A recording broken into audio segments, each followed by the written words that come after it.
Suave.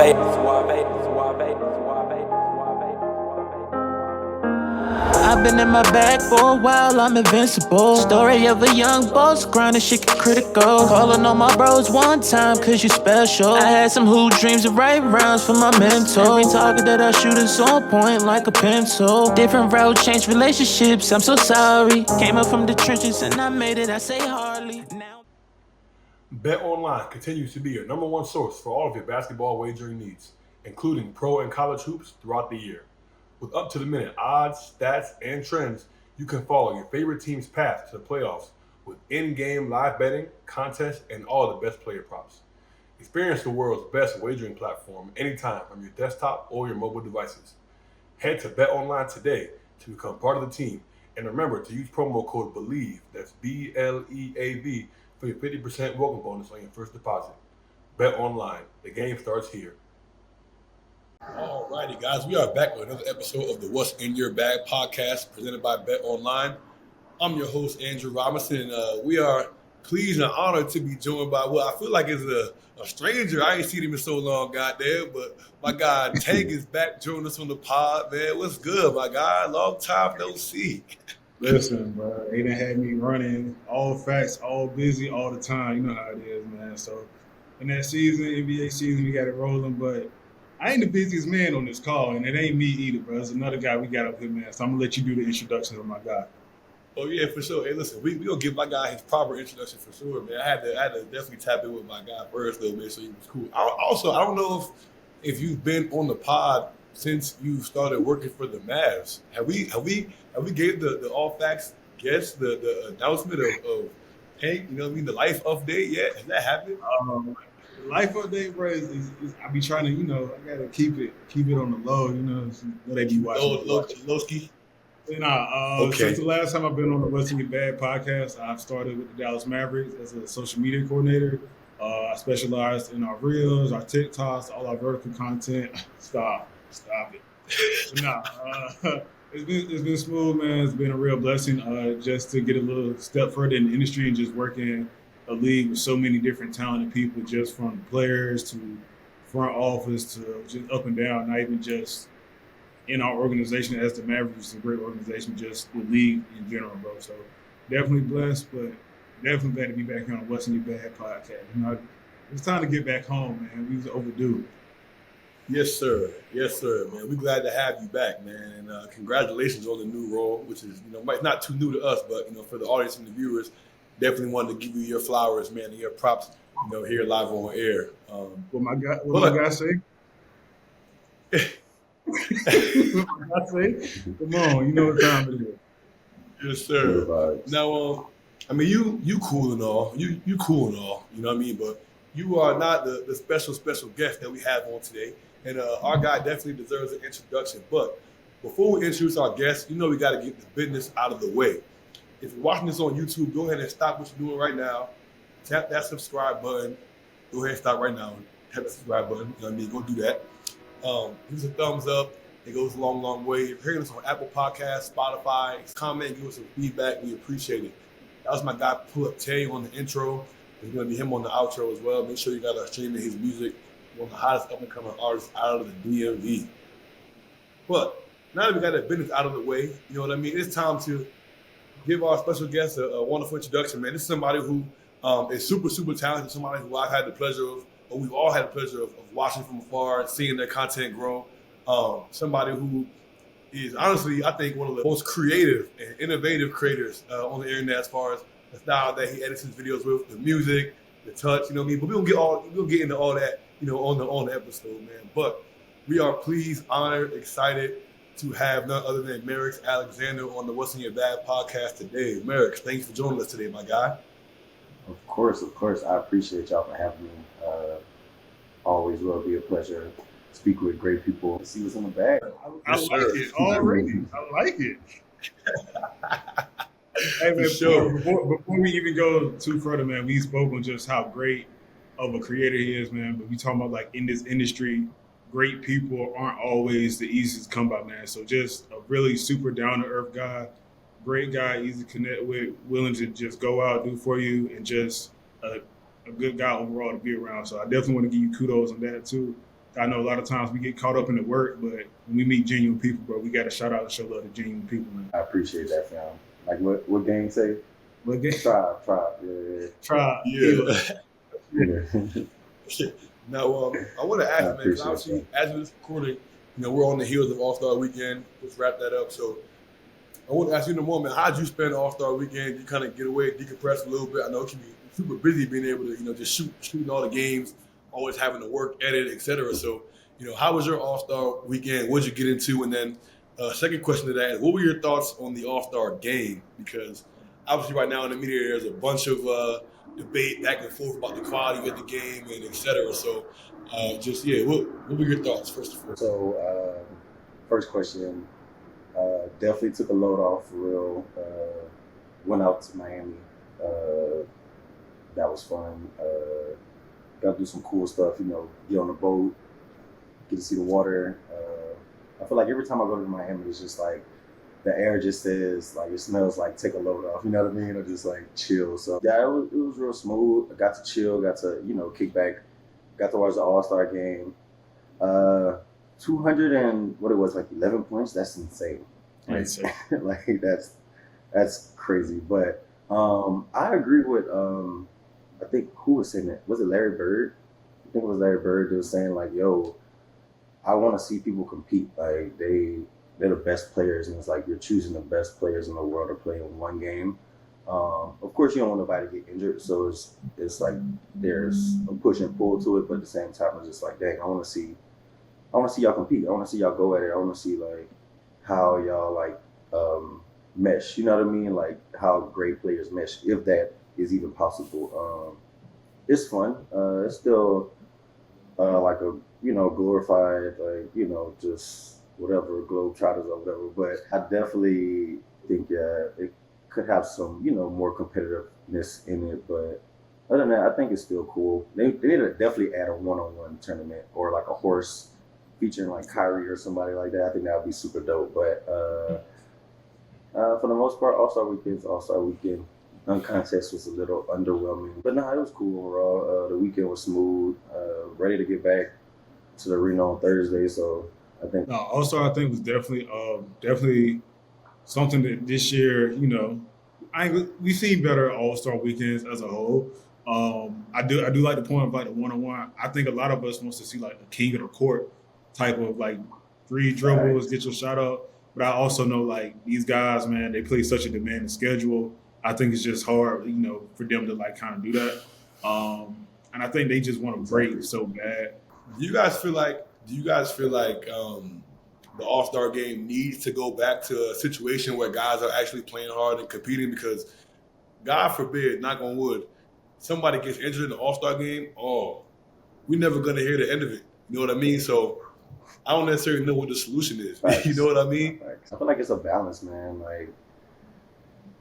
Like in the players' defense, they do, 42 games that they've played, or like 41 games already that they've played, and back-to-backs, everything is just like, yo, I want to take a load off.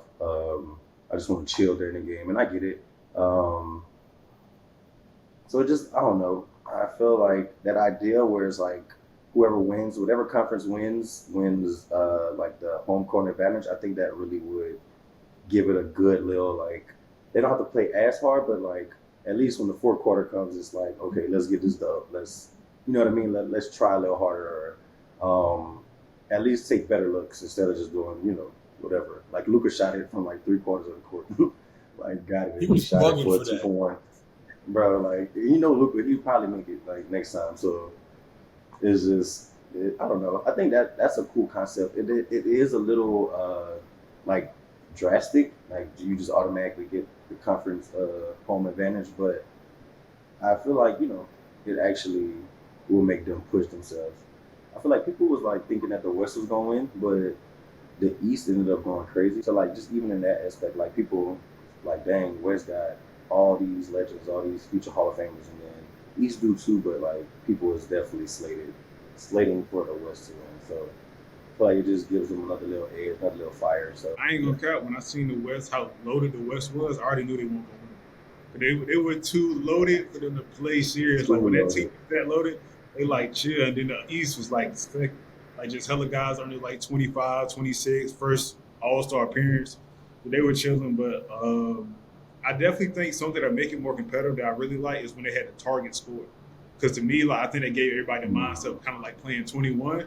So you like, oh, I ain't finna like. It's the idea of like, well, I'm not finna let y'all go put 165 on my head. Like it, like you look crazy. I really think that element, and then if you mix that with the fact like you might get that extra game in the finals, I think both of those will kind of give you what you're looking for. But I really think like when you were playing to that competitive score, like we seen Kyle Lowry take a charge in the All-Star game. Like he was kind of bugging, but it brought the competitiveness that we were looking for. Like we can only really get that in the fourth quarter if you're going to that target score. Yeah. Now, All-Star Weekend was great, you know what I mean? But I definitely want to switch gears a little bit and get into your story, Merix. Now, I know, Merix, you are the pride of Ville Platte, Louisiana, small town down south, you know what I mean? So take me back to them early days, man. I wanted to talk about kind of what you remember from just growing up in a small town, you know, Louisiana. You mentioned on your social media kind of how different it's been transitioning to a city like Dallas, where it's, you know, one of the biggest cities in America, a lot going on. So I want you to take us back to the child that was in Ville Platte. Just talk to us about where that inspiration came from. I know you hooped as well, so just talk about the kind of your intro into basketball, hooping, and what you remember just from your upbringing early on. Ville Platte, bro. Where do I start? Ville Platte is like one of those places where it's like super cultural. Everything is like kind of like tradition, if that makes sense. As like I started playing basketball when I was like 5, 6, and whenever I like figured out that I actually liked basketball, I knew I was like a LeBron fan, and then from there it's just like our high school games were like super lit. Like people are like on the floors, like stumping on the court, stumping on like the bleachers and everything. And like all our playoff games is just like super, like people were scared to come to Ville Platte to play. And that's always what I knew, just like that playoff atmosphere that like they used to have these people that came to the game called Blue Top Crew because they would literally drink straight Blue Top vodka for every game. So they was always just doing that. And that like drove my passion for like wanting to play. I would see like our playoff teams lose and like close games and stuff like that. And I was like, dang, okay, I want to change the dynamic or change like we're gonna win when I start playing. And I don't know, that always just drove me to kind of like, you know, love basketball for sure. I didn't start like really like locking in on basketball until like 7th, 8th grade. One of my friends, he was like die-hard basketball fan. I actually kind of like football a little bit more. Like I was going from basketball, football, then I went back to basketball. And then he taught me like how to work hard for him. So like we was in the gym. His name Trey, by the way, so shout out dog out. Got me in the gym, got me doing like 5 a.m. workouts, and from there we was just like starving distractions, just going to the gym. His favorite player was Kyrie Irving at the time. Like literally, we went to St. Patrick's, like we was watching all the games, recording all the games, and just like wanting to be Dallas of America, wanting to be everything you think of Elite 24. We wanted to, I don't know, have all the gear. I was the first person in Ville Platte to wear elite size, so first person in elite size. But yeah, Ville Platte, everything is just so much smaller, man. As far as to get looks, hard for people to come out there and, you know, want to stay to actually come and see what we have there. So it was always like, we always felt like we had like a chip on our shoulders, or like we were underdogs. Like nobody was looking for us. So when you feel like that, you always want to be like, I want people to come look for me. You know what I mean? Like I want people to see what we got going on, or what, you know, what's good out here. So I just always kept that chip on my shoulder, and just always was like, man, I gotta show people. And like that's always been my like motif for like just like who I am. Like I always feel like I have to prove something to somebody, which in most cases not most cases, like some cases it's not the thing, but I don't know, just always just was built to me like I gotta show people like what I'm made of, or like what I'm coming from. Like, just because we a small city don't mean like we do got the best food. Like, you know what I mean? We still do got like the best culture when it comes to just like having a good time and just, you know, having that family / community. Things have gotten worse now, just being a, you know, being a young boy and like crime and young people just doing crazy stuff. But Vilpat really molded me into becoming like a, you know, like stuff starter, or somebody that just wanted to find more, be more, do more. And that's always just like fueled me. I just always wanted to show what I could do and like the people back home like what's possible. So yeah, man, Vilpat made me. I don't think I'll ever move back there, just being because it's crazy out there right now. But yeah, man, Vilpat definitely has like, I wouldn't want to be from anywhere else. I'm just saying that. So. That's love. So Yes. you mentioned obviously the hoop career, growing up in Vilpat. But I want to know when did Merix the shooter become a thing, man? How did you first pick up the camera, and when did you first start kind of developing that craft to become the person who you are today? Who, I mean, obviously one of the top creators in this basketball space. Before we get to Merix, I want to know about AG the shooter. That's what I want to know about. I want to know about AG the shooter, and then we can talk about Merix Alexander. Okay, so AG the shooter stemmed from me being like a catch and shoot specialist in high school. I was like, people knew like every game he's a shooter. Like follow him, like box and one every time.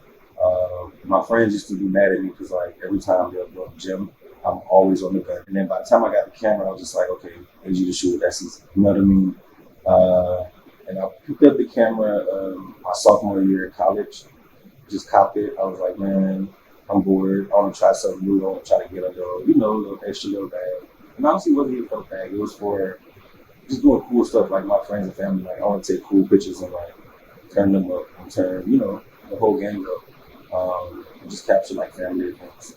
So I started doing that and started with doing pictures of like my cousins and pictures of like my friends. And then I got an internship with Louisiana Tech's marketing street team.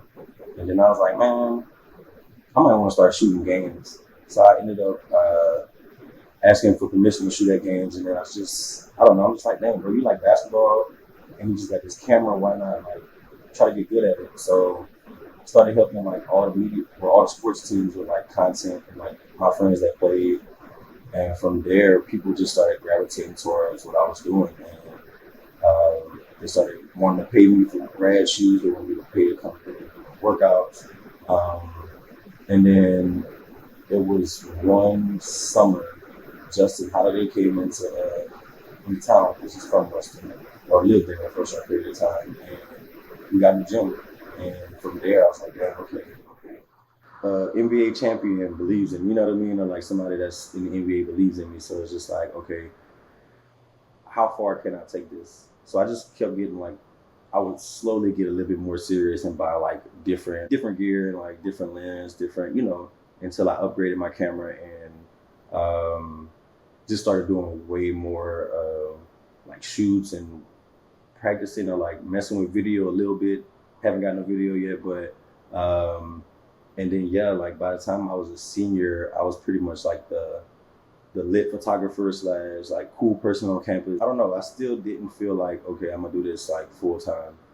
So I was just like doing it. I'm like, okay, I'm gonna get a job in marketing when I go to Dallas or Miami or Houston, LA, wherever I was gonna end up at. So I ended up graduating, moving to Dallas, and then I kept shooting. I started working at Apple, and I was working at JP Morgan Chase. But I started to think about it. I'm like, I can't be AG the shooter because some audiences, it won't be like, you know, the best representation of like, you know, what I'm going for. So I switched. I was like, Merix is like super memorable. It's my name, super authentic, and I'm big on authenticity. So I was like, okay, Merix Alexander. And then my friends like, bro, that sounds like a design brand. I'm like, okay, yeah, you're right. So I just kind of I transitioned from AG the shooter to Merix Alexander and just started, stopped posting on like separate pages because I felt like I was just misdirecting the traffic that could just all go to one page.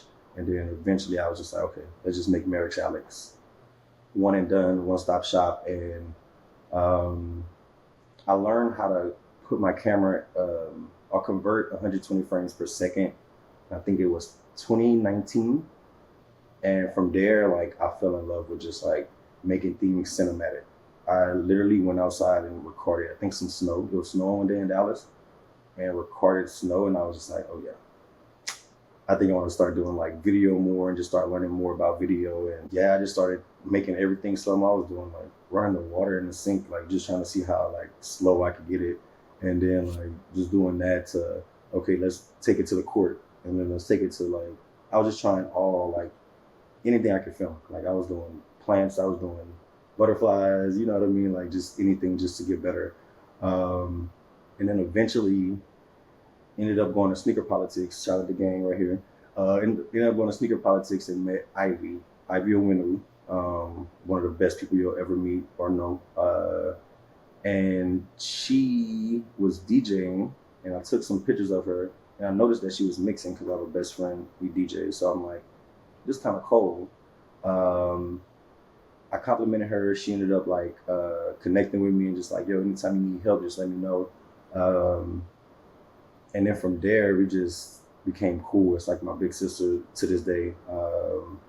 She's like helped me do everything basically to this day. But she ended up bringing me to Dorian Finney-Smith's foundation event at Traffic. Took some pictures of him, and she took me to my first game. It was the Miami Heat on, I think it was like December 9th or something like that. I think it was 2019. It was a couple months before the pandemic, but took me to my first game. I recorded Bam. How you say his last name? Adebayo? I can't say it for real. I don't want to mess it up. But recorded Bam. Ended up recording, and the mic wasn't on. So that was like one of my intros to the NBA, messing that up. But built a relationship with me and Ivy that like to this day we still locked in. Like I still go to her for anything. She still helps me with anything. I was supposed to go to All-Star with her, but got mixed up. And yeah, bro, after that, pandemic happened. Ended up locking in with Tim Martin, one of my good friends. He's an NBA skills trainer. Got clients like Tyrese Maxey, Victor Wembanyama, Trae Young, PJ Washington, loaded class of guys. But ended up going in the gym with him for a whole summer. Shot some stuff like Jemias Ramsey, connected with Rock Nation Sports, and just kept working, kept building my portfolio. They had like Keontae George, Arterio Morris was in the gym at the time, Jemias Ramsey. And from there, just kept building relationships. And then by the time that next summer or whenever the league kicked back up, me and Dorian had became good friends and was able to connect with him and talk to him about helping him with his content. And from there, the rest was history. Just kept getting better, kept seeing what other people was doing and just adding my own like taste to it or what I thought was cool. And just like, I'm a hooper, so I know like how I want to be perceived. So I just kind of like bring that into perspective when I'm shooting and try to, make the hoopers feel like they want to feel, lit. Like, you know what I mean? Just like some cool stuff. And from there, I just started building relationships with a whole bunch of players, younger, older, whoever I can meet, try to reach out, show love. And that's what really made me like turn up for real, just showing love to a whole bunch of people. I did so much stuff for like free, just pulling up and just over delivering for people. And it pays off whenever you may not think it will, but it's gonna be one day where somebody randomly DMs you and like, hey, are you available tomorrow week? Or you trying to come to Miami, or you trying to come to Vegas, you trying to come like, so yeah, just over delivering and just being there for people, helping people. It traveled like way further than I could ever think. And honestly, that's what, keeps me going today. Like I still try to over deliver and try to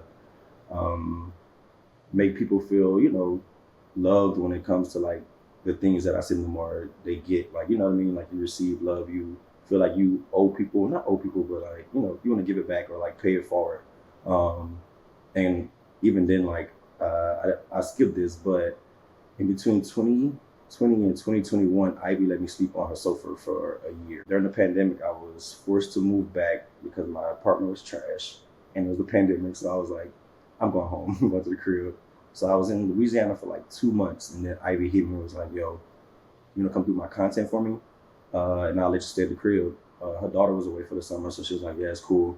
And by the time her daughter came back, we was locked in just killing content, and her daughter was super comfortable with me being around, and I helped her like just, you know, picking up from school, bringing her different places, and just taking the load off of Ivy. So it worked out, and you know, her being like a big sister anywhere she was going, like going to Hennessy events, going to NBA events, going to just anything you can imagine, and connecting with people that helped me, like I say, grow faster in Dallas than you could say like anybody else just moving to Dallas would, and just like as far as connecting with people. So Ivy and Tim are really people that like I feel like I owe them, like, not say my life, but like I owe them like so much. Man, that's crazy, yo. It's really a small world, because I just met Ivy at All Star on Friday night. I met her at the Adidas party, bro. I was texting her yesterday. Like, that's really crazy, bro. Like, how small this world is, man. She definitely she's definitely a great person. From like the first encounter that I had with her, she seems like she's super genuine, and I'm gonna have to let her know I connected with you, man. I'm gonna send her a picture of this when we're done. Like, yo, look who I'm talking to. You should have came out, man. It would have been dope. I definitely would have seen you if you came out. Nah, facts. I was supposed to, bro, and it was just a lot. Like, we was trying to figure out like just how I was gonna get there and stuff, and like flights was crazy, and I didn't even want to like make her pay that much. You know what I mean? Like, she needed me there, but I was like, yeah, I don't want to put you in a, not say bad situation, but I was like, yeah. And then Jaden, you know I shoot for Jaden, right? So I went to Miami with Jaden, so I was like, yeah. So I ended up taking the trip with Jaden. I was like, I'm gonna just take a load off, bro, and like, you know, Indy was gonna be a lot. I know it's like I'd have been still probably sleeping right now, but it's cool. I'll try to make it next year to the Bay. Facts. That's love. That's love. So you mentioned something in your response just now that I wanted to ask you about, and you mentioned kind of how being a hooper, like, you know how you're able to kind of, how players want to be, you know, documented, and kind of you put that into your work and stuff like that. I want to ask you, like, how do you feel like, I think, and me and Tank we talk about this all the time, like just this new era of content creators, man. I feel like everybody's different in their own way. You know what I mean? Like, even though there are so many videographers and cameramen that are taking pictures and doing videos, and it's like, it's easy to be like, dang, you know, how do I stand out, right? So I kind of want to ask you, like, as a creator, you know, but also as somebody who has a background in hoops, how do you feel like you've been able to carve out an individual lane for yourself and make your content different from others? For me personally, I try to make everything almost like a story, or just, I'm all about vibe. So I feel like if it's within my vibe, I'm gonna produce it, or if it's like, you know, whatever I'm feeling. Honestly, it's kind of like being a musical artist. Like, if I'm in my feelings, you know what I mean, I'm gonna talk about heartbreak. Or if I'm like lit, I'm probably, you know, talk about turn up, you know what I mean? So it just depends.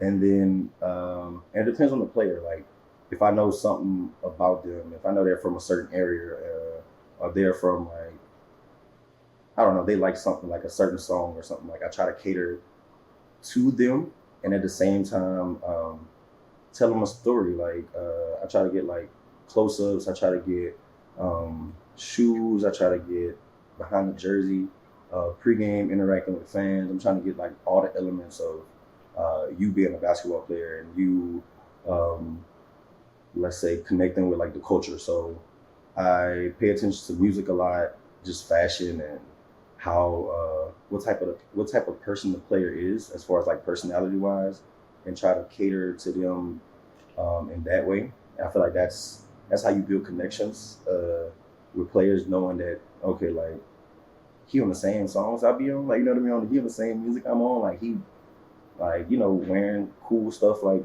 you know, similar to me. That's how you create bonds with people without even having to say too much. Like, for instance, Devin Booker was warming up maybe like the last time we played the Suns, and he was singing Daylight, which was crazy to me. I'm like, he's singing a song about himself. He was like, my dog got booked for acting like Book. Hold on.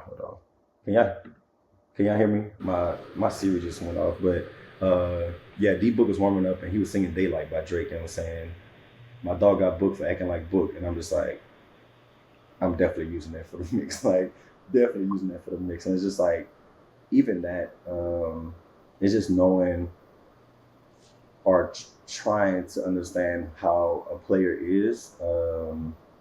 It usually helps with traction, you know what I mean, as far as them like interacting with it or like reposting it or even like hitting you up for the video. So yeah, I usually go by that. And as far as style, I just kind of kept practicing and just doing what I like. I never catered to anybody unless somebody had like, it's like a big project or something like that. But for the most part, whenever you locking in with me, it's all about like, you know, what I see and what I'm producing. So I don't ever question anything or ask too many people about it. Cause you know, when you do that, you start like second guessing and you just like, you're waiting for people to respond and you waiting for like takebacks. And feedback is good, but at the same time, it could hinder you at the same time. So it's just knowing when to take that feedback and knowing when to just like trust yourself and just trust what you got going and know that, like for me, I know like, I'm like, man, anything I do go crazy. Like humbly speaking, but at the same time, it's just like, because I know what I do and like what touch I have, you know what I mean? So it's just like, knowing that, and if you do anything, knowing touch, it doesn't matter if you got like 8 followers, 800,000, you know what I mean? Like you're gonna still have that same touch because you are who you are. And I feel like that's the main thing when it comes to being a creative. You just gotta understand who you are and like not bend or like fold or try to be anybody else. You can learn from other people and like take good things, but you don't want to be too much of one thing or be too much of another thing. So I feel like just what you like and what's like efficient, and you still want to challenge yourself, but at the same time, you want to know what works for you. You don't want to like overstep or understep. You still want to grow, but at the same time, you know, grow your lane, if that makes sense. So When you kind of spoke on it a little bit right then, but I think we just see like we see so much of your work on the back end. Like once you post it, and it's just like all like it looks perfect. Like everything goes together, it flows. The song, the concept, everything flows. Like it's just a lot of glitz and glam that we get from your content. But can you just kind of detail us some of like the more, I guess, strenuous things like you have to face as a videographer, because you go so many places and you capture so much footage. But like, I guess what are some like the smaller things like that you have to deal with, whether that's travel or just gathering film and editing that you have to deal with that people don't always get to see, and you feel like that's something that you wish people appreciated more about you and your I craft? think it's just like the grind of it, bro.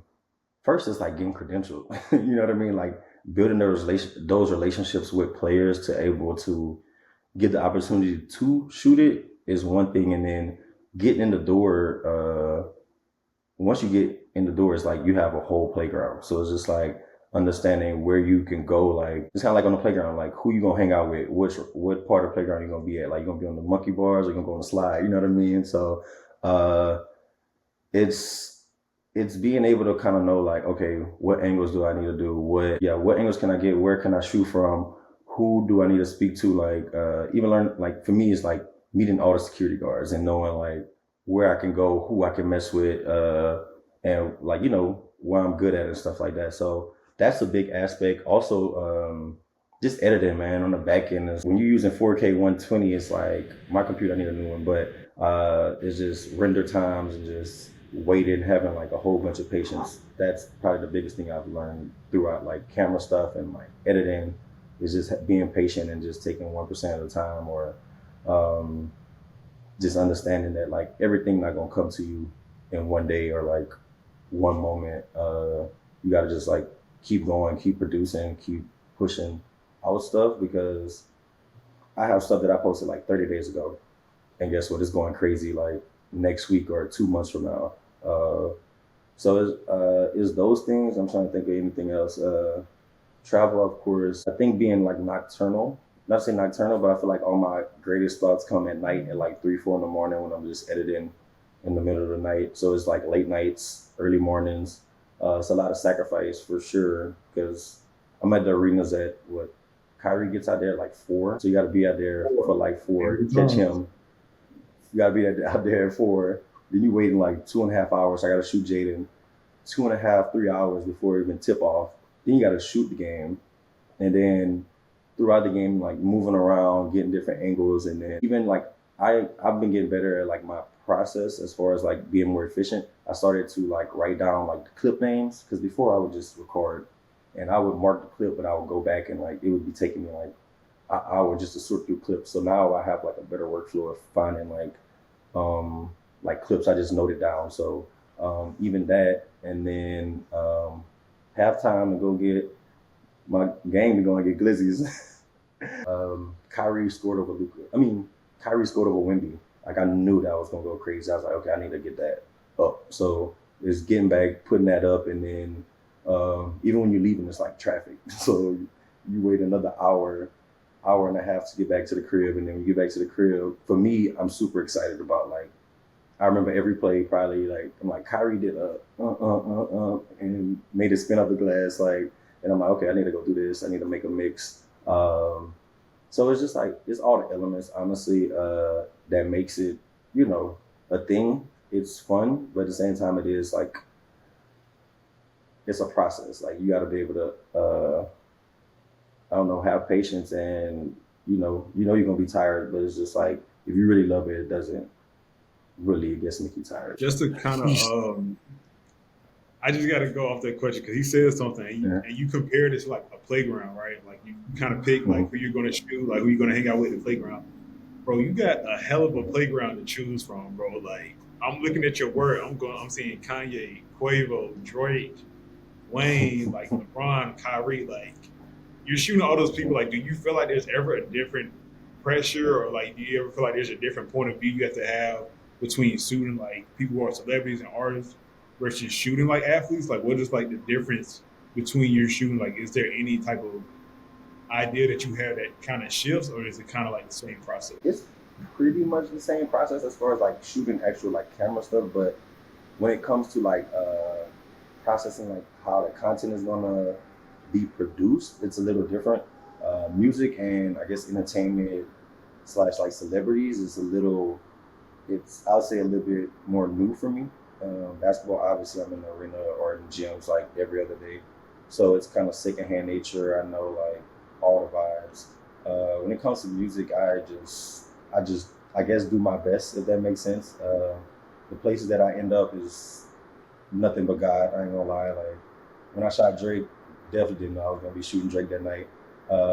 When I shot 2 Chainz, I knew I asked about that, but even with them, it's just like, you know what your aesthetic is, and you know what you're looking for, or what type of angles you're looking for.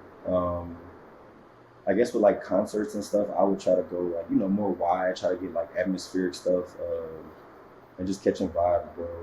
I feel like everything is, for the most part, just vibes. It depends on like I said, it depends on the player, it depends on like the artist, on like what type of vibes they bring, what kind of vibes they bring to you, how you feel about when you like, I guess you could say like consuming whatever type of art they're producing.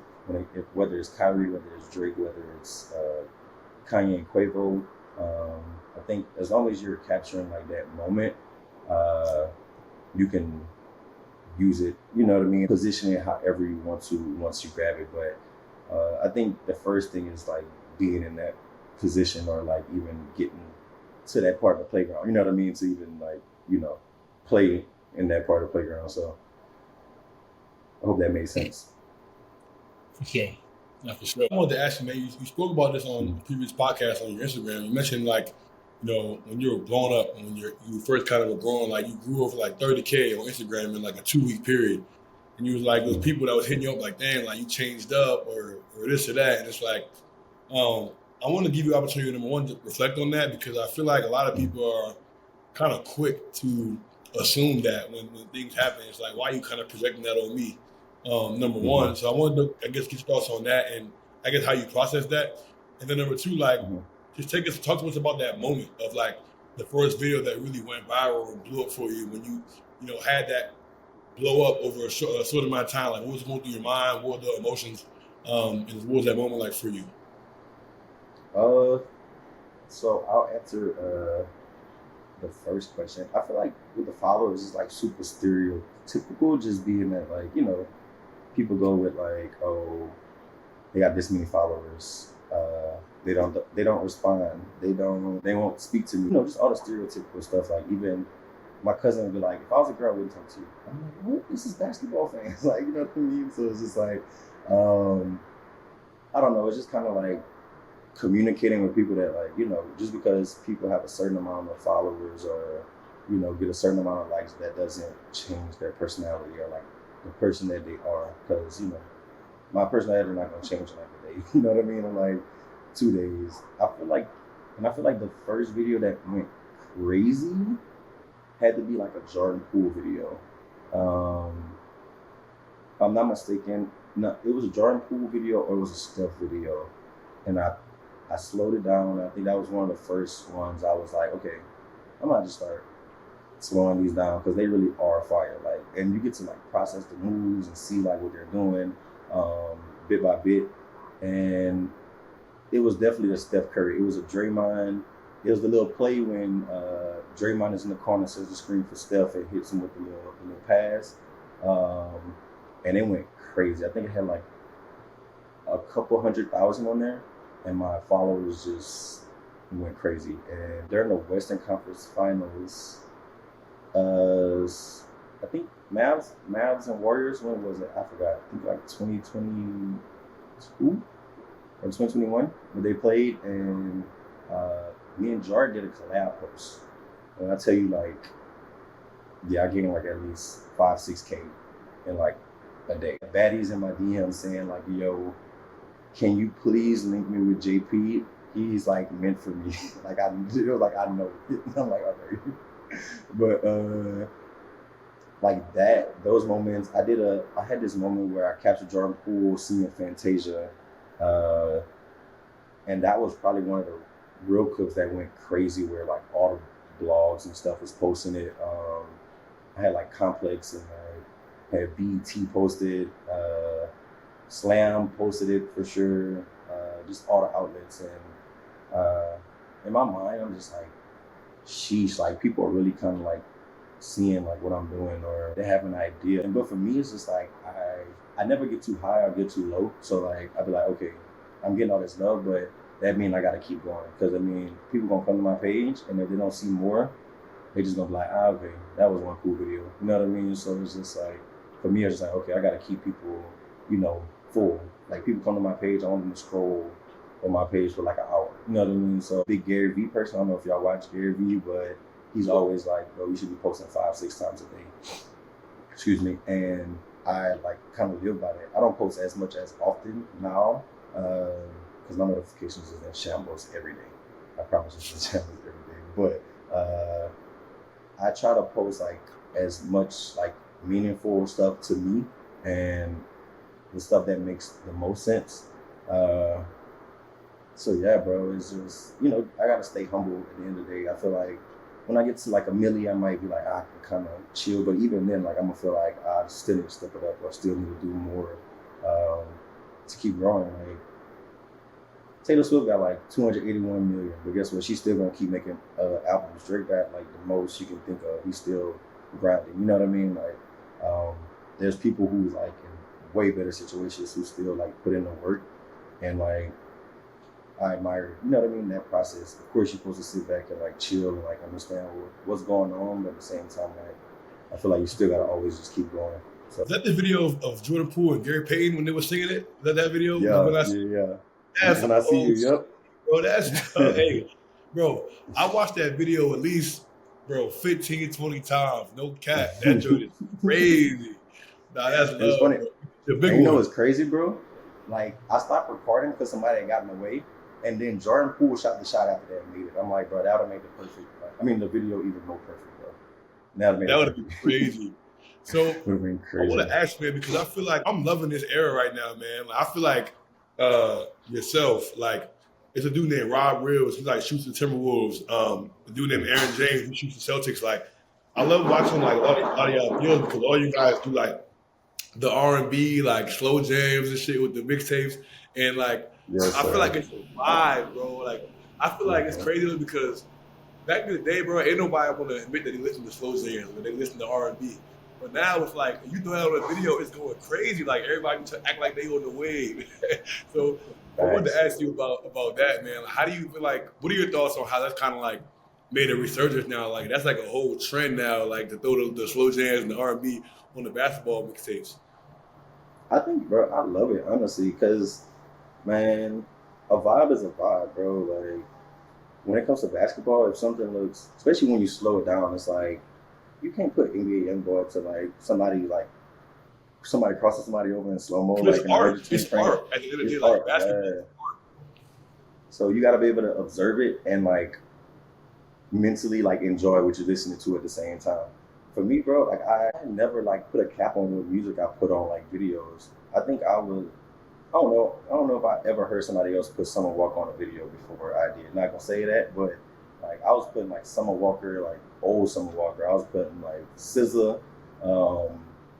I put Usher Superstar on one of them. Like this was like just one of the step videos. I put Usher Superstar. People are like, bro, why are you putting this on here? Like, you know what I mean? Like just crazy stuff. Anything that I vibe to, bro. Like if I'm in the shower and vibing to it, I'm like, oh, I'm putting that on the video. Like, you know what I mean? Or if I'm my girl playing something, I'm like, oh, I'm putting this on the video for sure. Like, I'm like, what song is this? Like, oh yeah, Sabrina Claudia, putting it on the video. You know what I mean? Like, and I'm a music head, so that makes it better. Like I'm putting Larry June on there, I'm putting Currency. I don't care. Like, and especially since they the homies, like I can literally just be like, yo, let me show them love. Especially like Cash Page, when she dropped new stuff, I'm like, okay, let me turn her up or try to, and post something with like Kyrie or something, because I know Kyrie that's an easy like 100K, you know what I mean? So it's just like, if I'm helping the gang out and doing this, it's kind of, you know, it's beneficial. But yeah, I feel like just being a music head contributes a lot to like what I do. Like when I edit videos, like the music is the first thing. Like I'm working on this video right now. I haven't started because I literally don't know what song I'm gonna use. I'm gonna just like, I'm gonna have to have like a jam session later and just listen to a whole bunch of stuff. But I feel like it's all vibes, bro. Like you can't do nothing if you don't have a vibe for it, or you know what you want to go for as far as the vibe. So, and I ain't gonna lie, sometimes I just get the clip and go on IG Music and just like think of something. I'll be like Shaka Khan. I was like, nah, not Shaka Khan. Let me do Michael Jackson or somebody. You know what I mean? So it just depends on the vibe, bro. If I'm around my parents, if they listen to something like that cookout music, I'm gonna do that next time. Honestly, put some cookout music on there. You know, like. I don't know, a little, I don't know if you know Tucker, but like a little Tucker, I might put a little Cupid Shuffle or something on there. Somebody get crossed up, you know what I mean? So it's all the vibe, bro. Like it's all the vibes. And so it's like, I don't know, I feel like it's definitely became a thing. I think that Paul George video did it, that to the Erykah Badu, and then everybody Didn't you know? The R&B.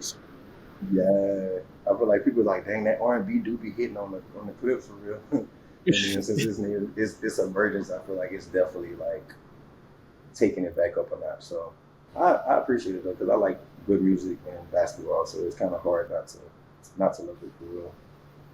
I think something I've loved about it is like, I think we're making it music and like basketball, but I think it's really a thing of like, when you're in an art discipline, like creating content, you realize just how much like you appreciate other different artists and their own discipline, and just like how much like those worlds like merge together. And I just feel like we're getting to a place now like where people are kindly putting all those things like on the same level. Cause like even when it comes to hooping, like hooping in itself is an art. So now we're getting to a point where we're mixing like 4 different disciplines to make one piece of product, and I think that's what's like making it so beautiful in that sense. No, I definitely agree, bro. I feel like hoop is just like hoop culture. Like hoop is not even just hoop, bro. It's not even basketball. It's like hoop is like basketball, and it comes into like the fashion, and then like the hoop drip, and it comes to the music. Like it's like a whole like that culture is just itself, bro. Like you can't like recreate that at all. Like, and I feel like everybody just, it's so like contagious. Like rappers want to be hoopers want to be rappers, and like the whole night. Like even me, I want to be a hooper and a rapper. You know what I mean? Like when I be editing, I'm like, okay, I'm gonna make this like a studio. I feel like I'm Young Thug and Future in the studio right now, like cooking up something. You know what I mean? So I try to keep all the vibes, bro. Like I said, like everything is a vibe to me. If I'm not in the vibe or in the mood to edit, I'm definitely not gonna do it. You know what I mean? Like I gotta be mentally there. I gotta be like ready to do it. Some stuff I gotta force myself to do it, but for the most part, when it comes to like basketball stuff and stuff that I actually care to produce, like I gotta it's piece by piece. Like Rome wasn't built in a day, so I try to take it the same way. So. You young boy and future in the studio, or you like Larry June and Cardo? I know you be kicking it with Larry June, so I'm just asking. Man, I'm not. I'm definitely not young boy. Young boy a little erratic. I'm probably I'm more of a Larry June. Larry June caught by himself on his own time. No matter what he had at the crib, doing whatever. I feel more Larry June because Larry is like I feel like he disciplined. Like he wake up 5 a.m.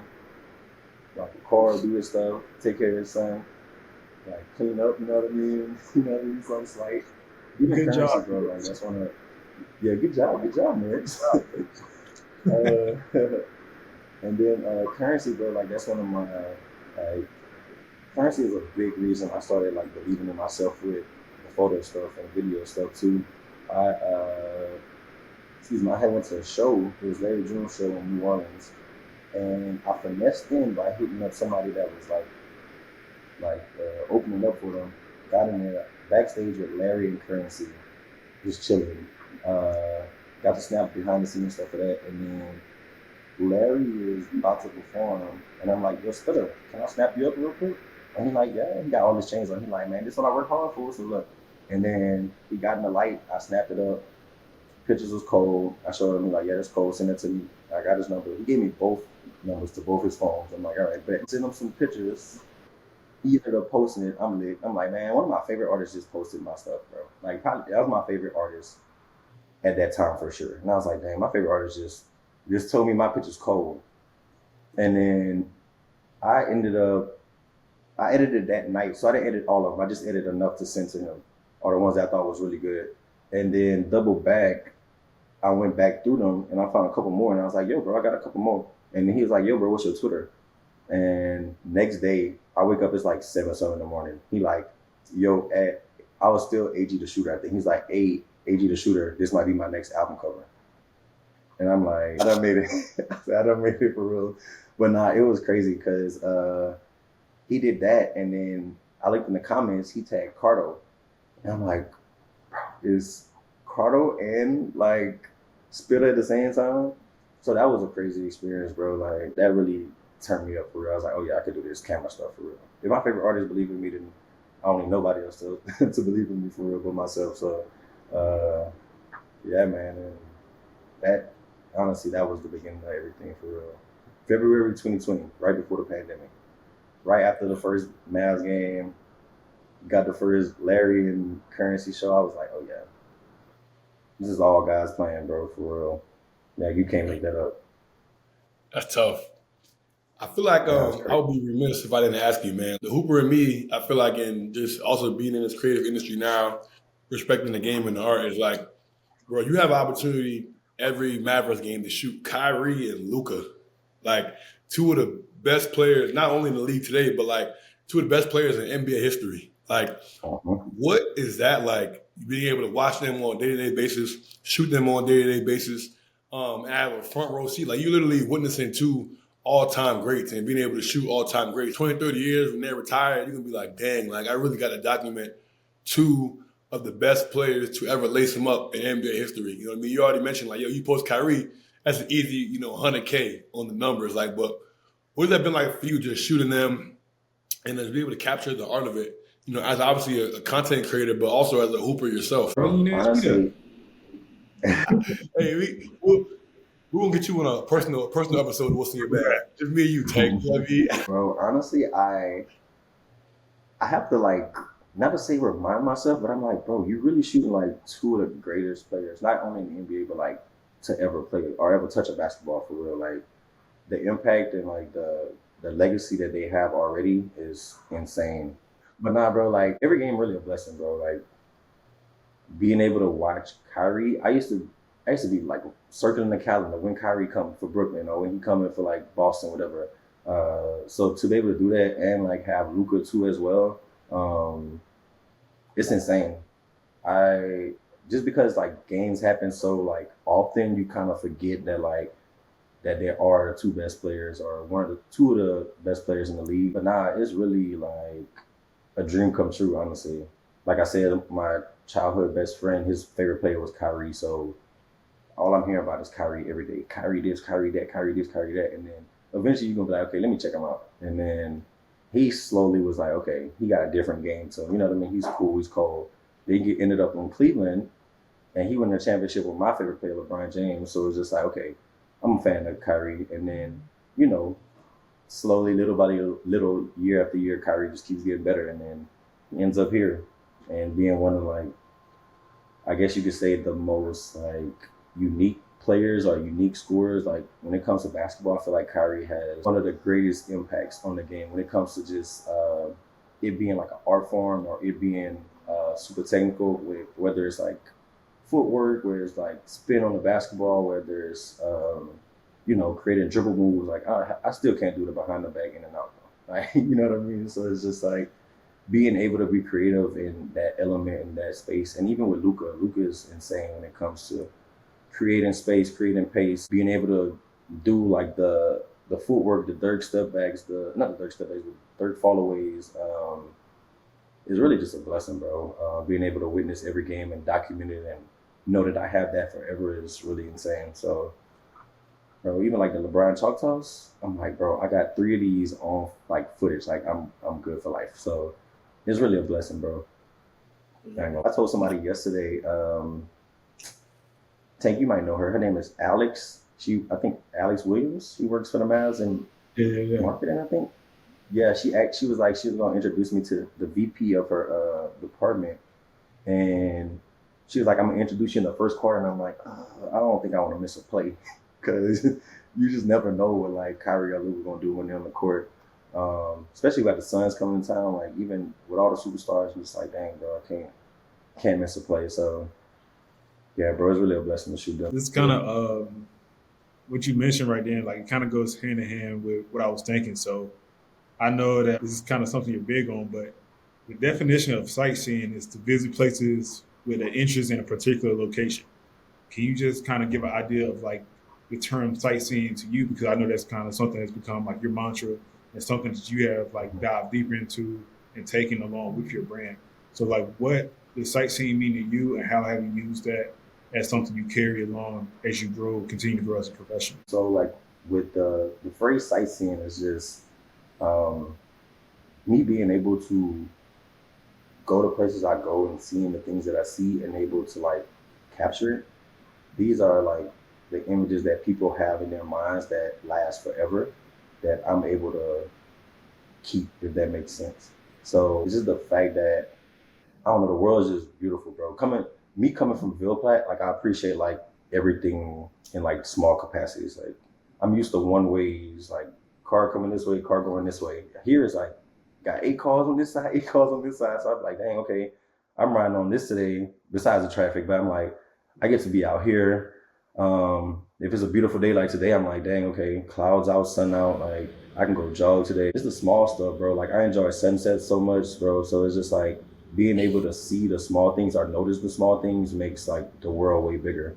And I feel like if you see the small things, like the details, even like one of my mottos is like 1% every day. So if you see the small things continuously, they add up to be something bigger. And I feel like the more you see, the more you kind of like perceive and know, and you have a more open outlook, and you have more to say about things. So wrapped up into 2 words, sightseeing is just being able to perceive and understand everything that you come in contact with, and just appreciating it and being able to, I guess, grow your perception and allowing your like mind to wonder about what you're seeing and, you know, wanting to see more. So, and as far as a brand, I just felt like it was the perfect, you know, like phrase or campaign for me, because I don't know, I just like going out and seeing stuff and seeing cool things and being around cool people. So I found no way better else to say it than not saying sightseeing. So That's love. That's love, man. Yeah. I feel like, I find number one, that's a great way to kind of bring it to a close, man. I think number one, I think just the art of sightseeing, appreciating where you are, being where your feet are, is something that I think makes your content authentic. You know what I mean? And from the outside looking in, man, that's something I definitely admire about your content. I look forward to seeing, where it goes as well in the future, man, because I know it's only up from here for sure, man. But the last question that we always ask all of our guests before we get them out of here is, who should we have next on the What's in Your Bag podcast? Well, whoever you got to say, you got to get in your, not AG the shooter bag, because AG the shooter was just letting it fly. We need you to get in your point guard bag and give us the assists and help us get them on the show. Okay. So I think the next person y'all should interview, y'all want to be a creative or what spectrum? Any spectrum. We can be creative, we can be a player. We've had people from all walks of life on this show. Trying to see. I would say Ivy, but Ivy's schedule is insane. I would probably go Tim Martin. Tim Martin, that's my guy. I feel like he has a crazy, unique story when it comes to just like basketball and life. He's like super wise when it comes to like different things on life, and especially basketball. I could have a field day picking his mind. And then he's also in love with like the art of basketball, the art of everything. He's a big nature person. Like his dad has like some ranches and stuff. Every birthday he goes to Colorado and like sleeps in the wilderness. Insane. But that's just like a small intro to the type of person he is, and I definitely will allow y'all. I'm pretty sure he'll love to do it. But yeah, sounds good, man. We definitely got to get in contact with get him on. I'd love to talk to him about the art of the game, basketball, and stuff like that, man. So, he definitely got down for real. For sure, we'll have to make that happen, man. But I just want to say, man, we always try to give flowers on this show, man. And I just want to say, shout out to you, man, for creating your own lane in this space. Shout out to you for being one of my favorite creators to watch and scroll along the page and check out the videos, man. Continue to do what you do. We're going to be following your journey here at All Facts, man. And we look forward to getting you back on the show down the line, man, for a life update to see what Will Merix is up to in a few years. We definitely got to do that. Definitely got to run it back. No, yes, sir. And I appreciate y'all, man. Nah, definitely, bro. From like one small town person to like another, I know kind of what it's like, go from that small town and like sometimes you look around, you like, bro, what the hell like am I doing here? Like, what did I do to get here? Type vibe. So I definitely get it. So like I appreciate your journey. I see a lot of my journey within your journey in that aspect. So just want to say keep going, bro. Cause we just getting started. We just getting cranked up here for sure. But appreciate everything you do. Appreciate you hopping on, bro. It's always love. Yes, sir. Always love, fam. All righty, guys. This has been another episode of the What's in Your Bag podcast presented by Bet Online. As always, remember to like, comment, subscribe, share, tap in, and tell the world about the good gospel of the What's in Your Bag podcast. It's going to be my guy, Pull Up Tay, on the outro. Till next time, folks. Deuces. Adios. Suave.